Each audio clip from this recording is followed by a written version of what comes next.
The early months of 2025 saw a significant escalation in trade tensions. President Donald Trump announced several protectionist measures. His administration threatened hefty tariffs on goods from Canada and Mexico. This created considerable uncertainty among America's closest trading partners. Trump proposed a 25% tariff on all Canadian commerce. The Canadian tariff was delayed for a month. Alongside these threats, Trump's rhetoric became increasingly pointed. Such statements caused alarm and indignation in Canada. Prime Minister Justin Trudeau criticized Trump's tariffs and signaled retaliation. Canada would implement its own tariffs on U.S. goods if Washington proceeded. This set the stage for a potentially damaging series of economic countermoves. In response to the mounting pressure from Washington, British Columbia took a decisive step. The provincial government introduced new legislation in March 2025. This legislation was specifically designed to counter the U.S. tariff threats. The bill was formally named the Economic Stabilization, Tariff Response Act. Deputy Premier Nikki Sharma presented the bill. She stated it was a necessary measure to protect the province's economic interests. The primary aim of the Economic Stabilization, Tariff Response Act was clear. It sought to grant the British Columbia government the legal authority to impose tolls. These tolls would target vehicles traveling through the province. Specifically, they would apply to traffic moving between the lower 48 U.S. states and Alaska. The act was therefore a strategic tool. It was designed to give BC leverage in its dealings with the U.S. It showed that the province was prepared to use its geographical position to its advantage. The legislation itself was not open-ended. It included a specific expiry date of May 28, 2027. The Economic Stabilization, Tariff Response Act provides a framework for action. If invoked, the BC government would gain the power to levy various charges. These could include tolls, fees, or other financial impositions. The targets would be vehicles utilizing provincial infrastructure for transit to or from Alaska. This represents a significant power for the provincial government. It allows for a direct economic response to perceived unfair trade practices. The specific infrastructure under consideration for these tolls is extensive. It includes British Columbia's well-maintained highway system. The most notable route is the Alaska Highway. This vital corridor runs from Dawson Creek in BC to Fairbanks in Alaska. It carries a substantial volume of commercial and private traffic. Additionally, the act could apply to coastal ferries. These ferries are sometimes used as part of the journey to Alaska. By targeting these key transit points, BC could exert considerable influence over the cost of travel and transport to the northern U.S. state. The precise details of any future tolls remain to be determined. The act stipulates that government officials would decide the amount and application of these charges. This means that the level of the tolls could be adjusted. British Columbia's Premier, David Eby, has been particularly outspoken. He has consistently condemned President Trump's economic policies towards Canada. Premier Eby characterized the U.S. tariff threats as nothing short of an economic war. He viewed these American actions as a direct assault on Canadian prosperity and sovereignty. His strong language reflected the deep frustration felt within his province. BC relies heavily on stable trade relations. The Premier's stance was that Canada, and BC specifically, could not afford to stand idly by in the face of such aggression. Premier Eby robustly defended the introduction of the toll legislation. He presented the Economic Stabilization, Tariff Response Act as a necessary and proportionate countermeasure. In his view, it was essential for protecting British Columbia's economic interests. He argued that if the United States was willing to impose damaging tariffs, then BC had a right to use its own leverage. The province's control over key transit routes to Alaska provided that leverage. The Premier framed the bill as a defensive shield, rather than an act of provocation. He stressed it was a tool of last resort. Beyond the immediate economic dispute, Premier Eby made some striking accusations.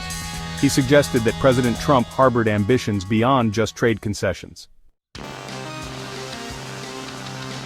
The news of British Columbia's proposed toll legislation was not well received in Alaska.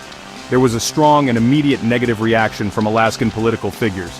U.S. Senator Dan Sullivan, a Republican representing Alaska, was particularly vocal in his opposition. He viewed the BC bill as a direct threat to his state's economy and its people. Senator Sullivan made it clear that Alaska would not passively accept such measures. He quickly began to formulate a potential American response. This set the stage for a direct confrontation between the U.S. state and the Canadian province. Senator Sullivan outlined a specific and potent retaliatory threat. He announced his intention to seek a waiver of a U.S. federal law. This law is known as the Passenger Vessel Services Act, or PVSA. The PVSA currently requires foreign-registered cruise ships to make a stop in a foreign port when traveling between two U.S. ports. In practice, this means cruise ships sailing from Washington state to Alaska must stop in Canada, usually in British Columbia. A waiver would remove this requirement. It would allow these lucrative cruise lines to bypass Canadian ports entirely. The context for Senator Sullivan's threat is significant. Section 6. Economic tremors in Alaska, impact on supply chains and costs. The prospect of tolls on the Alaska Highway and other routes through British Columbia caused immediate alarm among Alaskan stakeholders. Jamie Benson, representing the Alaska Trucking Association, expressed deep concern. He highlighted the critical role that road transport plays in supplying Alaska. Benson warned that imposing tolls would inevitably lead to increased transportation costs. These costs would likely be passed on to consumers. He also foresaw disruptions to established supply chains. This could affect the availability and price of many goods entering the state. The direct economic impacts on Alaska could be substantial. Increased transportation costs are a primary concern. Goods moving by road from the lower 48 states are vital for many Alaskan communities. These include everyday consumer items, construction materials, and industrial supplies. Section 7. Ripple effects in British Columbia. Tourism and trade under pressure. British Columbia's proposed tolls target U.S. traffic, but the province itself faces economic repercussions. The most significant threat comes from potential U.S. retaliation.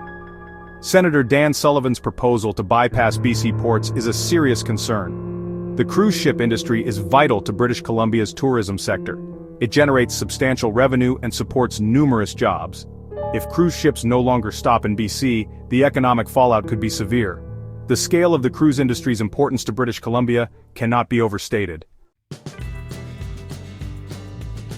Section 8. A wider Canadian response, provinces standing firm. British Columbia's bold move to consider tolls was not an isolated event. It formed part of a broader Canadian response to the economic pressures emanating from the United States. The federal government in Ottawa had already signaled its displeasure with President Trump's tariff policies. Prime Minister Justin Trudeau was vocal in his criticism. He made it clear that Canada would not passively accept measures it deemed harmful to its economy. This set a national tone of resistance.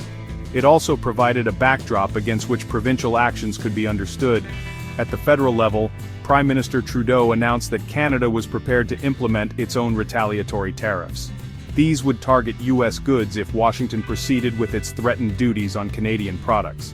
The Canadian government's stated aim was the complete removal of all U.S. tariffs. This federal stance demonstrated a commitment to defending Canadian trade interests. It also showed a willingness to engage in reciprocal measures if necessary. This provided a degree of political cover and support for provinces like British Columbia, contemplating their own defensive strategies. Other Canadian provinces also began to announce their own measures. Ontario, Canada's most populous province, took a notable step. Section 9. The future of U.S.-Canada relations, navigating a new economic landscape. The series of tariff threats, toll proposals, and retaliatory measures in early 2025 has significant implications. These events mark a challenging chapter in the long history of U.S.-Canada relations. For decades, the two countries have enjoyed one of the world's largest and most integrated trading partnerships. This relationship has generally been characterized by cooperation and mutual benefit. However, the recent disputes suggest a shift towards a more contentious economic environment. The trust and goodwill that underpinned the relationship appear to be eroding under these new pressures. These actions signal a departure from traditional diplomatic and trade norms. The willingness of both sides to publicly threaten and implement punitive measures is concerning. It suggests a move away from quiet negotiation and towards a more confrontational style. This new dynamic could have long-lasting effects. It may make future trade agreements harder to achieve.